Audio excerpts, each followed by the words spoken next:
SABCnews.com is your one-stop digital portal to all the news you need. Welcome to this week's Social Media Wrap. This week we attend the African Investigative Journalism Conference taking place at WITS. But first, let's look at the trending topics on social media. My name is Tanya Curry and I'm the Director of Acumen Media. Over the past week, Acumen Media analysed how big Gigaba was in media. He certainly was the biggest story this week for both the largest share of voice in the media and also the biggest peak over 7 days. And certainly there's no puns intended there. He dominates the charts by over 35% over the week's period. He is followed by President Ramaphosa, as President Ramaphosa opened the first gender summit, quite controversial, and it does display itself later in the charts where we have a look at the dross rape. There was also mass exodus from the DA, and the controversy surrounding Mayamani's leadership has left many still shaking their heads at how a party can unravel in less than a year. It's also no surprise that Delil's feisty exit from the DA made top spot on the charts, and social media absolutely loved it. There were images across the timelines of boxing gloves filled with the hashtag freedom from oppression.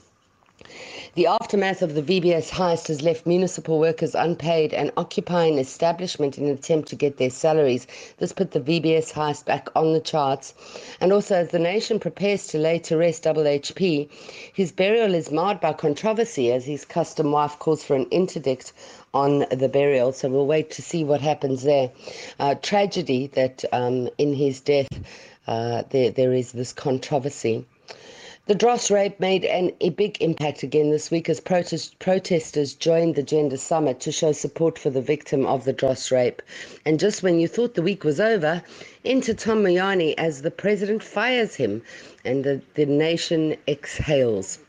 Bottom of the pile, and certainly one of the most controversial stories for me this week, is Pick n Pay and their ridiculous mugs labelled Gardner and the Maid, taking us straight back to apartheid days.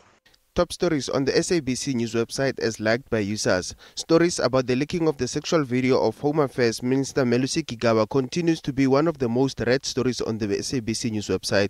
Also, the article about the Democratic Alliance supporters forgetting their mandate and ended up taking selfies with Duduzane Zuma during his court appearance. And finally, a story about a once-a-month injection to control HIV also continues to pull traffic to the SABC News website. This week saw journalism professors and reporters from across the globe coming together to share their insights and challenges in the journalism fraternity. The African Investigative Journalism Conference is Africa's premier annual investigative journalism organized by the WITS Department of Journalism. We spoke to South African Media Innovation Program Officer Sia Africa about the importance of data journalism. I think that data journalism has grown in prominence in the journalism community. A lot of investigative journalists are starting now to look at numbers and data as a way to find new stories and issues to cover. And it's great to see, the enthusiasm. We've had a lot of full classes as people basically want to upskill themselves in the field of data journalism, how to get data, how to analyze it, and how to visualize it. So I'm definitely excited for the future of data journalism in the African continent. According to Africa, many local reporters have started publishing data-driven stories. For SABC Digital News, I'm Tshepiso Moche in Johannesburg. SABC